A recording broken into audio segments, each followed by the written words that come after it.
Welcome to the deep dive. Today, we're tackling a really interesting challenge in the world of AI. How do we teach smart systems to continuously learn new things? You know, maybe identifying different types of cars after they've already learned to spot bicycles, but crucially, without them forgetting what they already know. Right. That forgetting part is the killer. Exactly.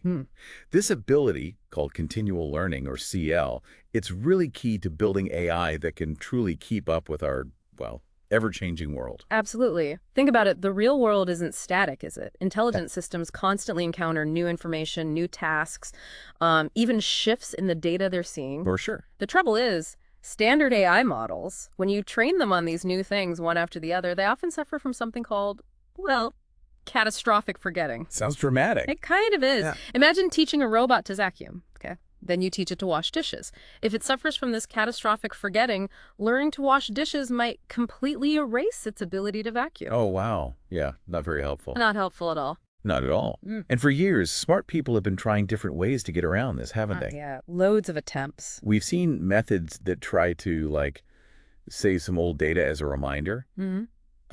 Techniques that try to keep the important parts of the model from changing too much. Weight regularization, things like that. Right. And even designs that split the model into different sections for different tasks. Modular approaches. But as we've seen, these all have their downsides. Holding on to old data, that could be a memory hog, right? And privacy issues, too. Big time. And preventing the model from fully adapting can limit how well it actually learns the new things. Yeah, a trade-off. And those segmented models, they can just get huge and really complicated. And they don't always play nice with those really powerful pre-trained models we rely on now, like vision transformers. They kind of disrupt the pre-trained knowledge. Okay, so that leads us nicely into a really clever direction that's emerged. Parameter-efficient fine-tuning, or PEFT. Ah, yes. PEFT, a very promising area. The core idea here, as I understand it, is to adapt these massive pre-trained models for new tasks by only tweaking a tiny fraction of their total parameters. Exactly. It's like making very precise adjustments to a complex instrument instead of having to rebuild the entire thing every time you want to play a new tune. Much more efficient. Right. Methods like low-rank adaptation, LoRa, and prompt tuning are good examples here. They are, but even these can struggle when faced with a never-ending stream of new tasks, what we call dynamic incremental learning. Okay. How so? Well, some still need to hang on to old information or bits of it, and others aren't great at recognizing similarities between new and old tasks, which can lead to, wasted effort, redundancy. Okay, let's unpack this a bit more, because this leads us to what we've really been digging into. We've got some fascinating research here on a new approach called FM-LoRA. FM-LoRA, Factorized Low-Rank Meta-Prompting. That's the one. It's specifically designed to overcome these limitations we've been talking about. The minds behind FM-LoRA have figured out a way to efficiently adapt models to new tasks without forgetting the old ones. Yeah, they do it by being smart about how they update the model's parameters and by understanding when different tasks might be related. Okay, so your mission today, as we take this deep dive, is to really grasp how FM-LoRA achieves this blend of efficiency and robustness. That's right. We're going to break down its main ingredients. Factorized low-rank adaptation itself, something called dynamic rank selection, and finally, dynamic meta-prompting. And we'll also explore how the researchers actually put FM-LoRA to the test against other leading methods. Yep. Our sources are research excerpts that go into the nitty-gritty of the method and its rigorous evaluations. So we're getting straight to the heart of this innovation. Excellent. So let's dive into the first key component, Factorized Low-Rank Adaptation, or F-LoRA. Now, we've already touched on LoRa making small focus updates. How does F-LoRA build upon this? Well, one of the really clever parts of F-LoRA is how it splits up these task-specific adjustments. Instead of just having one set of these smaller adjustments for each new task, F-LoRA breaks down the update into two pieces. A set of shared global adjustment patterns, think of these as like base adaptations and then task-specific components that work with these shared patterns. So shared patterns capture common ways the model needs to adapt. Exactly. And the task-specific parts are the unique tweaks needed for each individual task. So it's like having a set of versatile tools, maybe wrenches, that are useful for many different jobs, and then for each specific job, you just attach a couple of specialized bits, like sockets. That's a great analogy, yeah. And that sounds like it could save a lot of resources. It does. Our sources point out that standard LoRa adds a certain number of parameters for each task, right? But F-LoRa significantly cuts this down. Per task, it's way smaller. Much smaller. We're talking going from something proportional to the model dimensions down to a fixed small number related to the rank 2OR squared once you've learned the shared bases. Okay, 2R squared versus R times D input plus D output. That's a big drop. So for the listener, this means potentially deploying much more adaptable AI on devices with limited memory, like your phone or smart home devices, Right. without a huge computational cost. Absolutely. Huge implications there. And this way of structuring the updates has another really significant advantage. Which is, By keeping the parameter changes within a defined, stable range, guided by those shared patterns, remember, F-LoRa naturally reduces the interference between different tasks. back to the forgetting problem. Exactly. This structured approach helps to minimize the risk of learning a new task in a way that messes up what was learned before. The research even gives us the math behind this update. FW equals a shared MT end-to-end transpose, B shared transpose. Right, showing how the task-specific parts MT and N interact with the shared bases A and B. Precisely. It confines the update. And these shared patterns, a shared and B shared, they're designed to be independent of each other, right? The paper mentions their orthonormal. Why is that helpful? The orthonormality. Yes.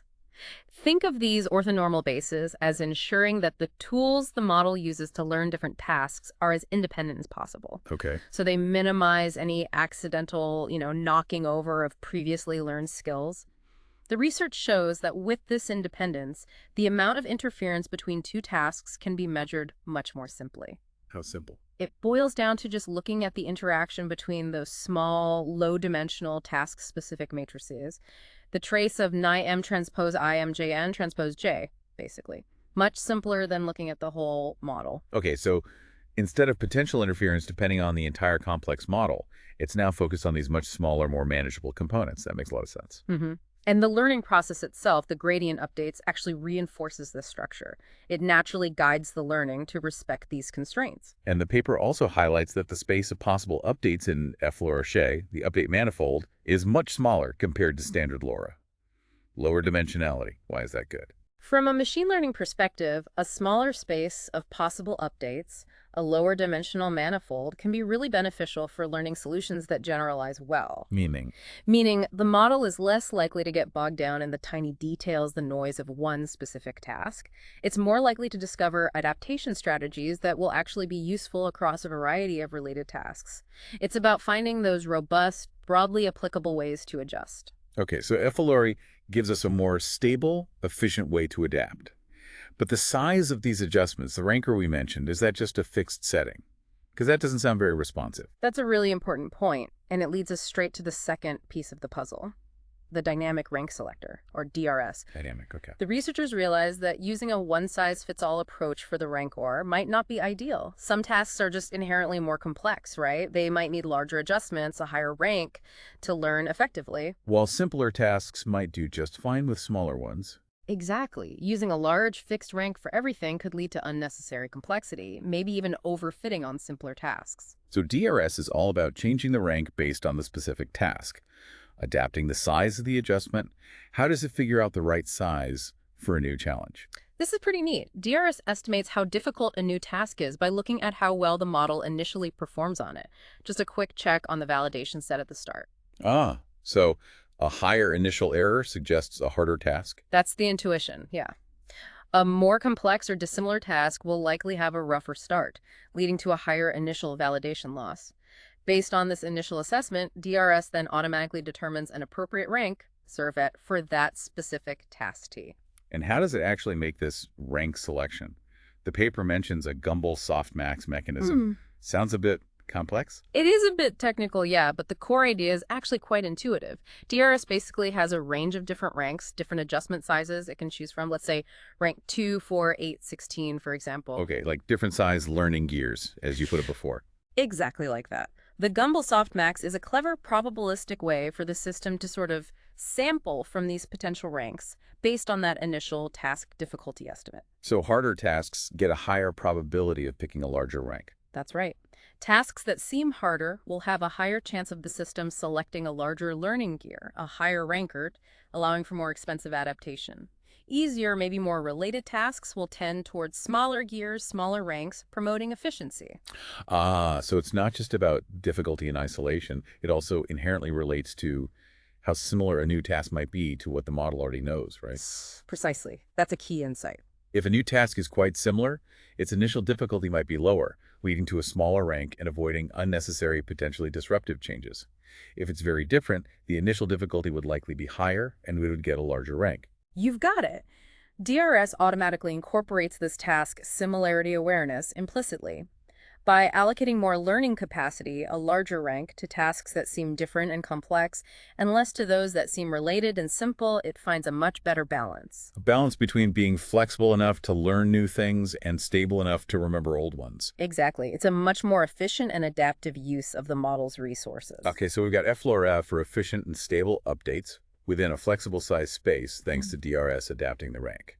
Great. Now, what's the role of this third piece? Dynamic meta-prompting, or DMP? Right, DMP.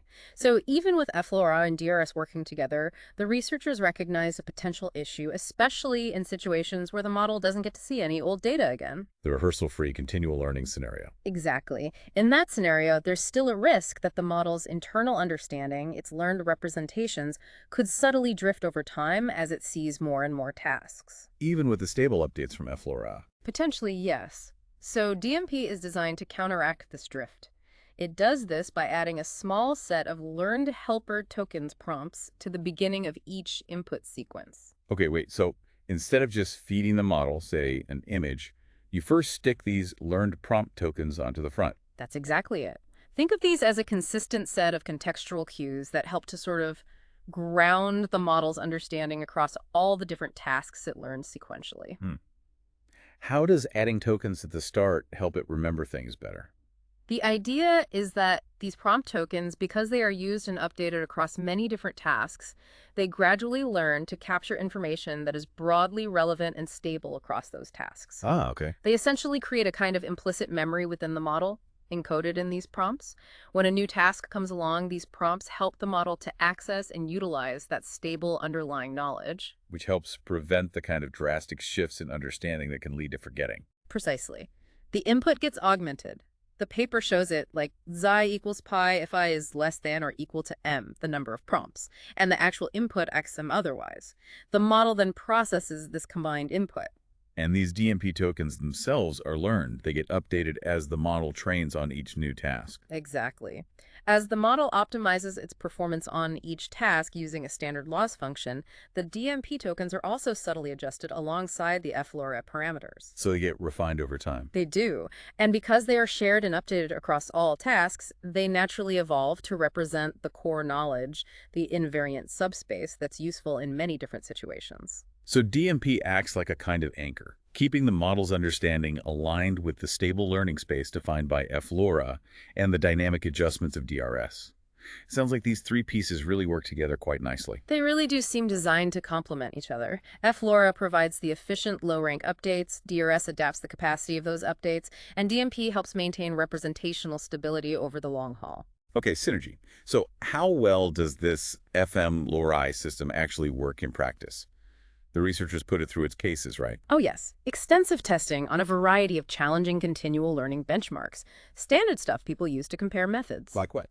They used image datasets like ImageNet-R, splitting it into sequences of 5, 10, or even 20 tasks to simulate different lengths of learning.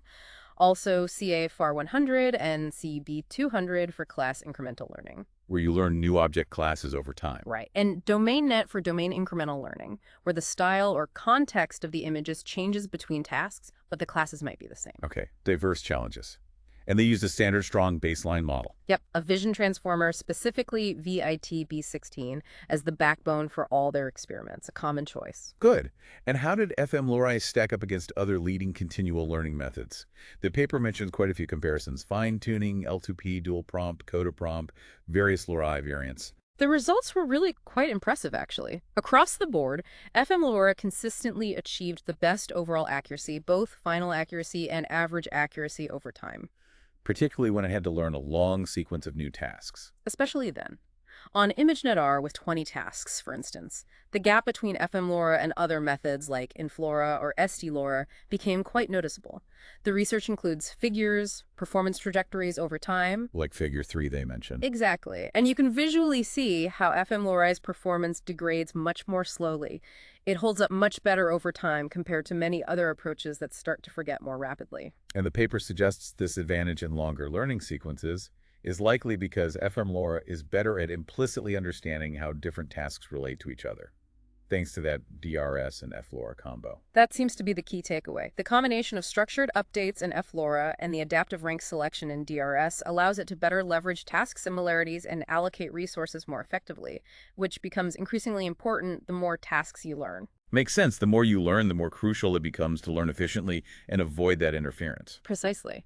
And it wasn't just on ImageNetR. The results showed FM-LoRA also performed very well on CFire 100, CUB 200, and DomainNet 2. Table 2 highlights this. So it shows robustness across different kinds of image classification challenges and even domain shifts. Yeah, suggesting that FM-LoRA isn't just a niche solution tailored to one dataset. It seems to be a broadly effective approach for visual continual learning. Now, the researchers also did some ablation studies, right, to see how important each part of FM-LoRA is. Like, what happens if you take out DRS?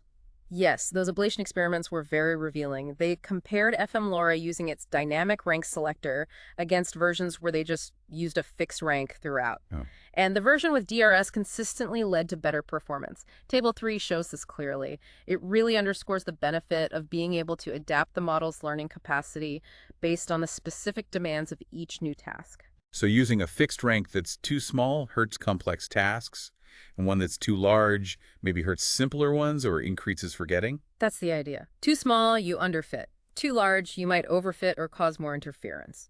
DRS helps find that sweet spot automatically for each task. Okay.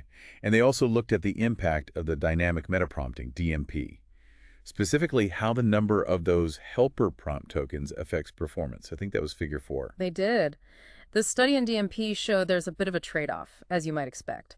Using more prompt tokens, a larger M can potentially provide richer contextual cues and a stronger anchor for past knowledge.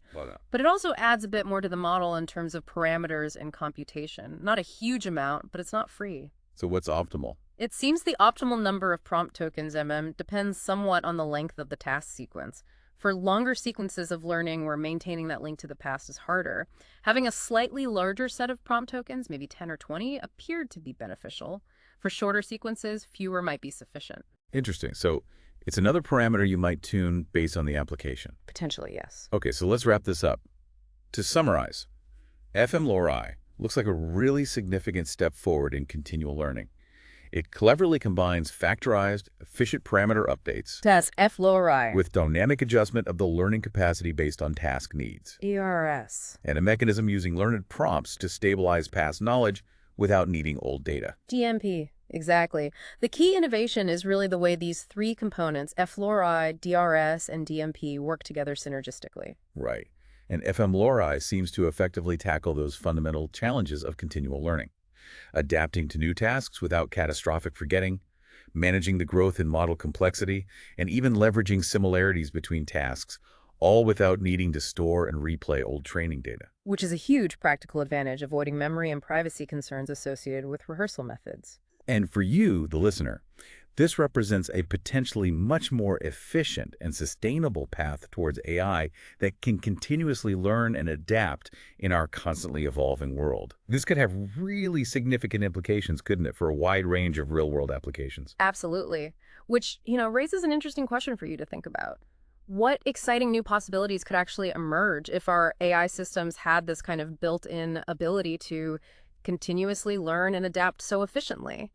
Consider scenarios where being able to adapt to new information, new situations, new kinds of data without losing what you've already learned is absolutely essential. Healthcare, autonomous driving, robotics, personalized systems. What novel applications could become a reality? Definitely something to mull over. And if you're keen to dive into the real technical nitty-gritty, we highly recommend checking out the research paper itself. It's titled FM-LoRA, Factorized Low-Rank Meta-Prompting for Continual Learning. A fascinating read if you're into the details. Indeed.